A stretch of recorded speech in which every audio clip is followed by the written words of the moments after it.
देश में पिछले कुछ महीनों में कई सारे रेल हादसे हुए हैं। ऐसे में सवाल रेलवे की सुरक्षा पर खड़े हो रहे हैं।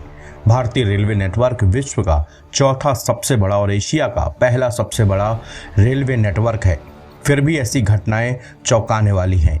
देश में हर दिन 2 करोड़ 40 लाख लोग सफर करते हैं। झारखंड के चक्रधरपुर में हुए ट्रेन हादसे में 2 लोगों की मौत हो गई है और कई लोग घायल हैं। दक्षिण पूर्व रेलवे के ट्रेन मैनेजर मोहम्मद रेहान ने कहा कि सुबह करीब 3:39 में ट्रेन पटरी से उतर गई। इस घटना में कई लोग घायल हुए हैं। घटना का कारण यह है कि डाउनलाइन में पहले ही एक गाड़ी डिरेल हो चुकी थी और हावड़ा CSMT एक्सप्रेस 120 किलोमीटर प्रति घंटे की रफ्तार से चल रही थी। ऐसे में अपलाइन डिस्टर्ब हुई। 3:39 हो रहा था, तब सडनली पूरा ट्रेन हिल गया। मैं भी बैठा हुआ था, मैं खड़ा था, फेंका गया। फेंका जाने के बाद 2-3 बार उठने का कोशिश है। जब तक तो गाड़ी समझ ले एक के ऊपर एक ये हो रहा, गाड़ी का जो कंडीशन है, तो उसके बाद मालूम हुआ कि ड्राइवर से बात हुआ कि गाड़ी ड्रिल हो गई। उसके बाद मैंने उतर के देखा तो सब पैसेंजर लोग भी उतरने लगे और रात काफी अंधेरा था। अंधेरा होने के कारण समझ में नहीं आ रहा लोगों को किधर जाए क्या है। मैंने इस आपका 6 से देख रहा सब गाड़ी ड्रिल हो गई, जबकि AC का तो बहुत बुरा ही हाल है और लोग काफी इंजोर्ड थे।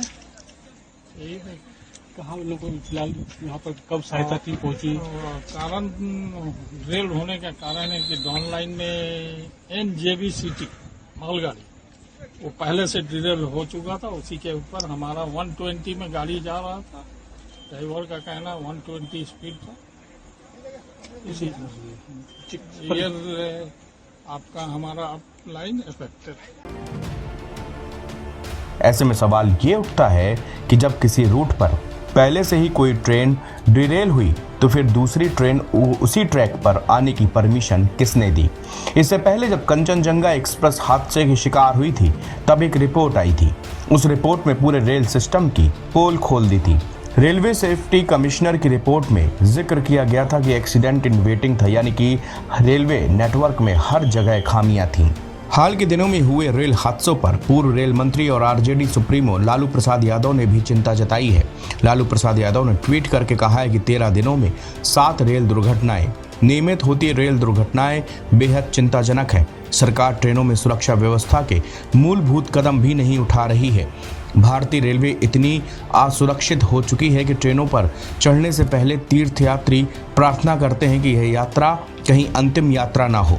रेल के डिब्बे आज चलते फिरते ताबूत बनकर रह गए हैं। NBT ऑनलाइन की रिपोर्ट।